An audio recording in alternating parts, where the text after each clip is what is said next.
Hello and welcome back to the Matrix Green Pill podcast. I'm Hilmarie Hutchison, and today I am so excited to introduce Samuel Aziz Boubaous, the founder of Wealth Consulting. Samuel was born in a small village in Germany and has built a global business empire, helping entrepreneurs navigate the complexities of wealth management with personalized, high-level solutions. Samuel, welcome and thank you so much for joining me today. Hello, and thank you very much to have me on the podcast. You're very welcome, and I'm so happy to have you here today. Does anyone call you Sam? Yeah, I have everything from Aziz to Sam to Sammy to Abdul Aziz. I think I have 10 different identities, but at the end, it's only one person. Okay, so it depends on who it is. They will have a pet name for you. Very nice. Well, Samuel, I'll stick with that. Let's start with your incredible journey. Can you tell us a little bit about your background, growing up in a small village in Germany, and how those early experiences shaped your entrepreneurial path? Yeah, I grew up in Germany in a small village. My father is originally from Morocco. My mother is half Italian, half German, so I'm mixed. I grew up pretty simple, normal life. I made a lot of sports, but somehow I was always interested in doing business and having a better life, basically. So I started pretty early, trying to earn money, trying to build my first business in the fitness space. So I was a fitness coach when I was 15, 16 years old. I tried to build my first fitness coaching. It worked out pretty well during the school time. So when I finished my school, I just continued to be an online fitness coach. Over time, I started to make the marketing for other bodybuilders, just the same that I did for me. I did for other bodybuilders because at this time, online marketing was quite new. So there were not many people doing ads, social media marketing, and it worked all quite well. And I was always interested in doing online businesses just because I was young. I wanted to be free. I wanted to be location independent. And it worked really great. The first issue that I had was basically when I was 19 years old, because at this time, I didn't know anything about taxes in Germany, how to set up a company right. And this was a big mistake during this time. And I suffered of this. Yeah, I had to learn like many lessons during this time because I didn't really had any mentor. I just figured out everything by myself, which was okay. Sometimes I recommend people, if you don't need to learn it the hard way, you can just, for example, pay somebody and skip this learning curve to some degree. But yeah, this is how I grew up. So very simple, but I always had the motivation to make something with my life. Moroccan, Italian, and you said something else. Yes, and German. Wow, very interesting. So how did your parents influence you in these decisions that you were making, or did they not have an influence at all in you becoming an entrepreneur at 15 years old? To be honest, I don't see any influence regarding this because we grew up like a normal family. So there was no entrepreneurial influence in my surrounding. Nowadays, we have the luck that we have access to all informations like YouTube. So I think 100, 200 years ago, it was just difficult to get this inspiration, motivation, informations from other people. And I just got my inspiration from YouTube, basically, and just whatever informations I could find from books to learn about business. So family-wise, I didn't had any business influence there. But it's funny because you mentioned the different nationalities. And I think this gave me one advantage because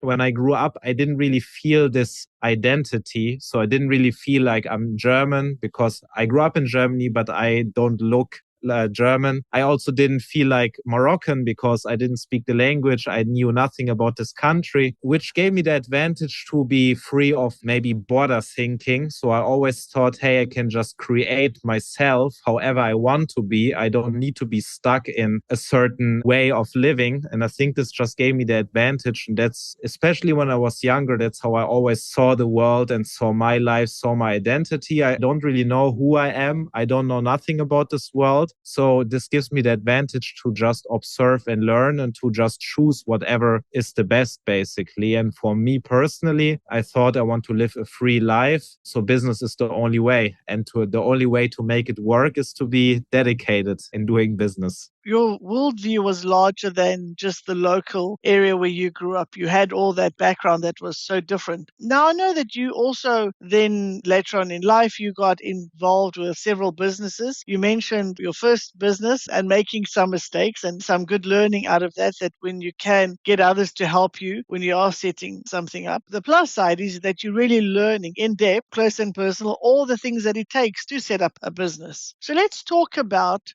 wealth consulting. What inspired you to create wealth consulting, and what gap in the market were you aiming to fill? Yeah, so with wealth consulting, we basically solve all these issues that I encountered during this 10-year period as an entrepreneur. So, as I mentioned, the first big pain point that not only I had, but most entrepreneurs, especially in the West, have is sooner or earlier, once you achieve success, you will be encountered by taxes and you will feel that the government or that your country is not really treating you well. I think almost every person which is from Western countries feels that a lot of governments, a lot of countries are going to a bad direction right now. And maybe the government or the country is supporting wars or things that they don't really support. Once you achieve success and you see that 40 or 50% of your money goes to the government and you don't agree with these things that they do with this money, and you see that they really treat you badly once you do one mistake, which happens especially if you are young. And I decided at this time, hey, I want to help people so that they don't suffer from this, because I suffered many, many years just solving these tax issues, getting my accounting right. And it's maybe what from outside people think these entrepreneurs are wealthy, they are happy, they are free. But many times this is not the case, because they are worried every single day about basic things like taxes, for example. So that's why I started to create my own structure with international tax advisors. Then later on, I was worried about my investments. So that's why I created my real estate company. I was worried about setting up companies right. So that's why I created Wealth Corporate, where we set up companies in the US, in the UAE, because even if you are able to leave your country and then, for example, you want to move to the UAE, but then you have the issue that the company setup is not working, that you are not able to receive the right bank accounts. So you need the good connections there. And that's why over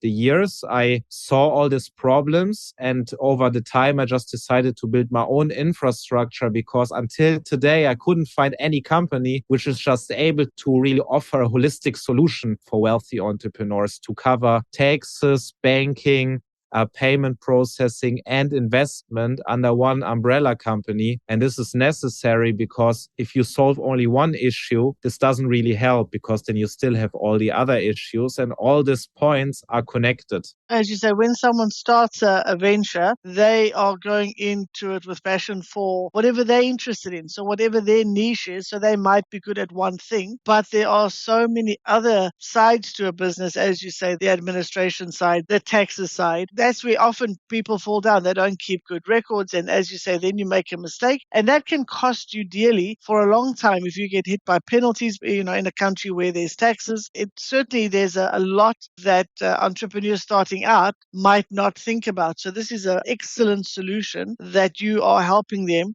to understand all the different aspects in a business. That I find interesting that you've mentioned is that you're not just talking about businesses in the UAE. You are talking about businesses that can expand internationally. So as someone who also operates in multiple countries, what are some of the key considerations that entrepreneurs should keep in mind when expanding internationally? Yeah, so it's really important right now. We live in an international world, and I think we have the best time ever to build businesses, because 100, 200 years ago, you couldn't just, let's say, book a call with us and set up 5 companies in one day from Hong Kong to UAE to US to other places around the world. At the same time, it makes things more complicated, because I give you an example. A typical client like me has a European citizenship, has his business in Europe, bought assets in Europe like real estate, but now he wants to move to the Middle East, for example. At the same time, he wants to have a home in Asia, but most of his clients are from the US, for example. What does it mean? Now we need to consider US, Europe, Asia, and Middle East, and it brings, of course, complexity with it. Yeah, that was also one reason why I was setting up this company, because let's say when I left Germany and I moved to the UAE and I had my e-commerce business in Germany. In the UAE, this corporate services provider, they told me, yes, it's no problem. You can just set up your e-commerce business in UAE and everything will work without any issue. You can receive payments and you don't have all this taxes. So this is what I did just to realize once I arrived in the UAE that, yes, it's nice. I have my residency here, but the banking is useless for my European clients. The payment processing just doesn't work for Europe. And the issue was that this company is only active in Dubai. So they only see Dubai. They don't see like what's actually the best for the client internationally. In this case, a US LLC, which has no taxes, no accounting, great banking, would have been a much better solution for my business. And that's what I did. And at the same time, I wanted to have residency in Asia. So it's all connected to some degree. And what we try to do is we always just look at where does the client want to live?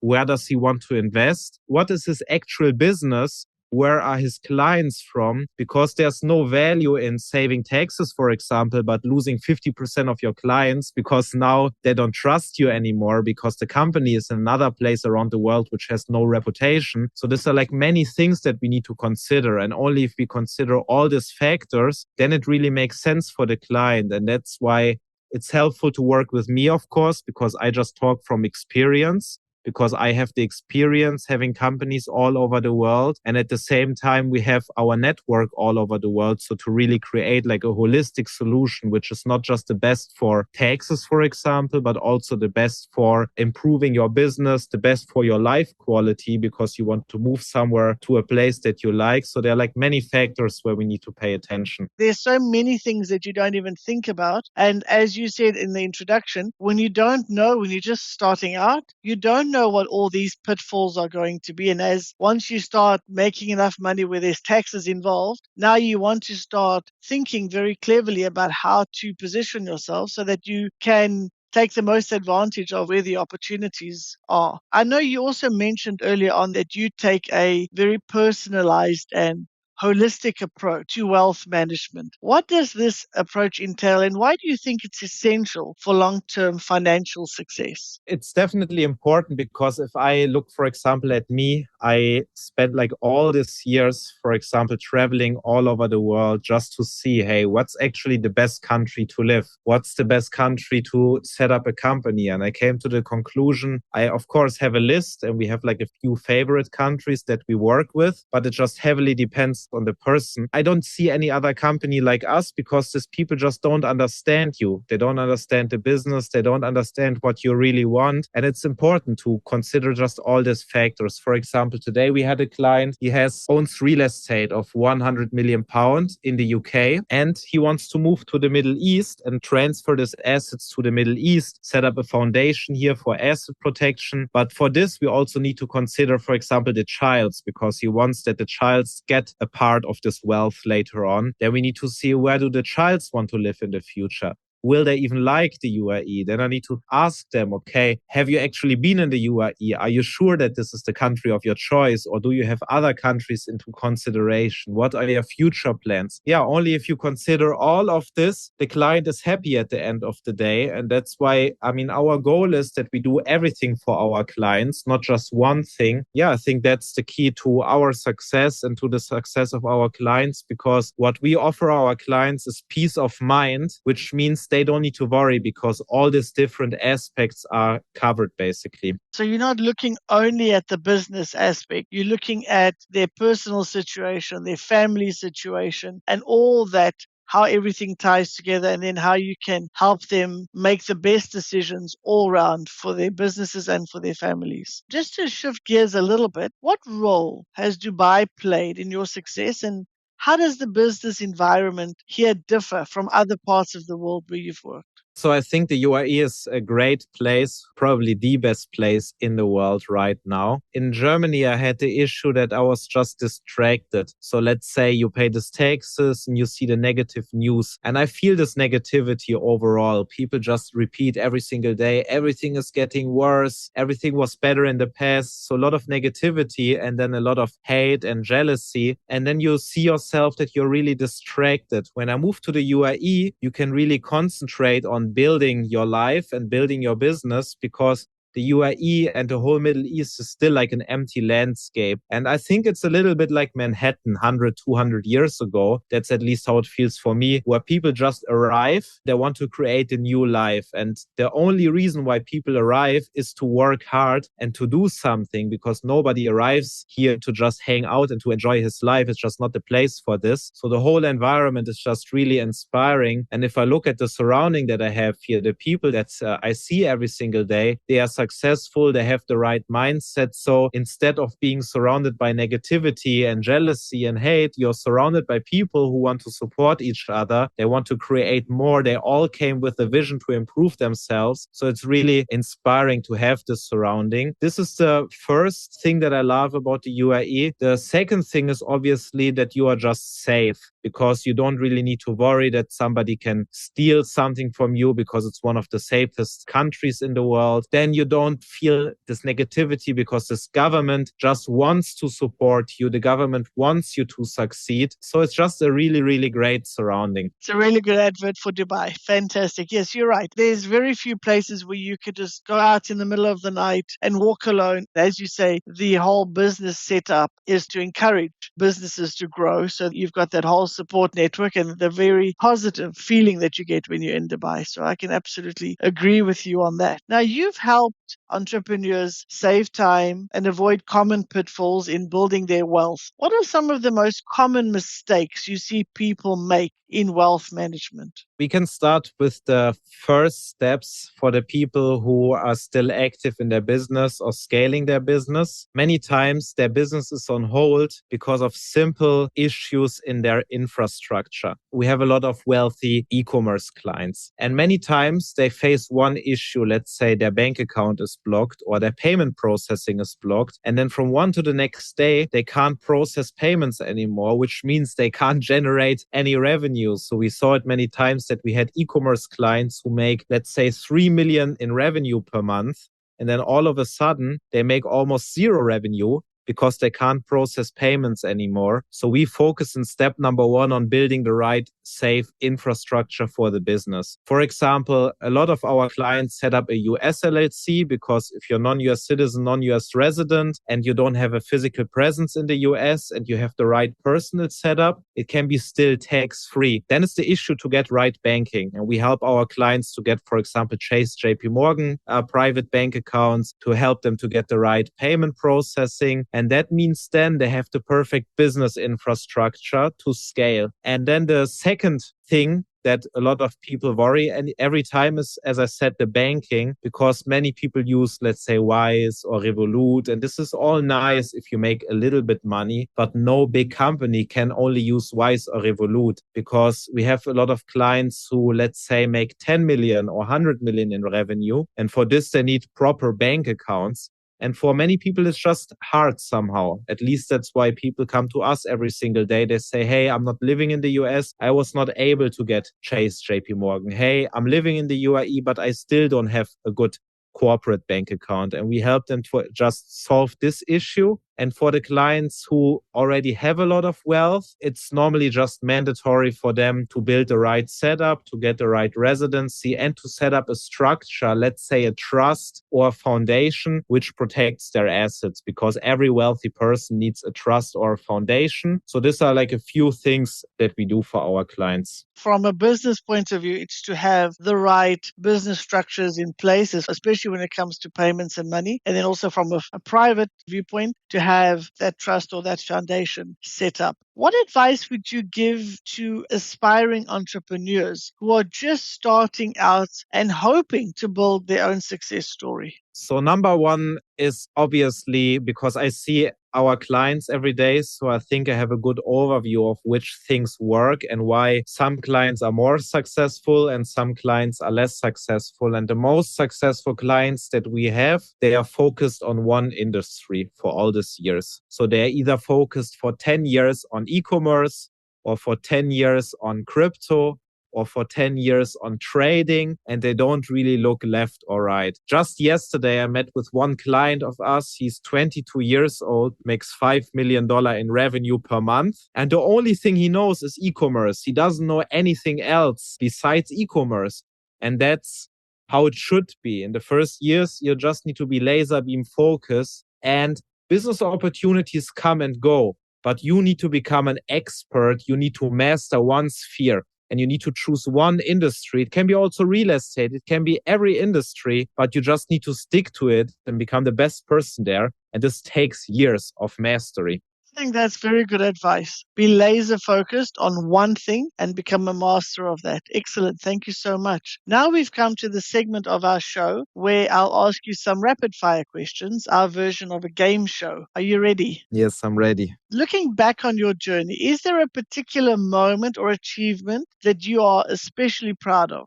I think I'm most proud of my companies and giving great jobs and building a great work infrastructure. Because once it's not only about you, but you have a great team, great employees, a great atmosphere, great clients, it's something that will keep you going anyways. So even if you have issues sometimes, which every business faces almost every single day, this is something which really inspires you. So I think just the overall company that we've built, the work culture that we've built, that's the thing that I'm most proud of. When are you the most productive, morning or evening? For me, I'm always productive because once your calendar is full and you have a lot of meetings, there's not much anymore that you can choose. I think on a certain level, you just have your assistant, which fills your calendar every single day and you just do your things and you can't really ask yourself this question anymore when you're more or less productive. You are just busy. Let me rephrase the question. Are you a morning person or a night person? I mean, better a night person if possible, yes.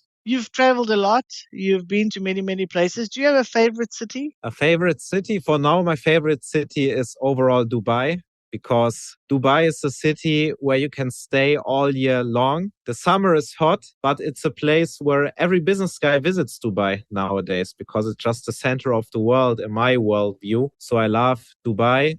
If it wouldn't be Dubai, I love almost every single Asian country because it's just peaceful. What scares you? Is there anything you're afraid of? I think I heard one quote, which was fear is false expectations appearing real. So I don't see that there is anything that I'm scared of. And I think it's also an advantage that I have when you grew up in a simple surrounding and now you have a great life and a lot of opportunities, then there's not much to lose. So I don't see anything that scares me, no. What is one thing you do every day, no matter how busy you get? Every single day I pray.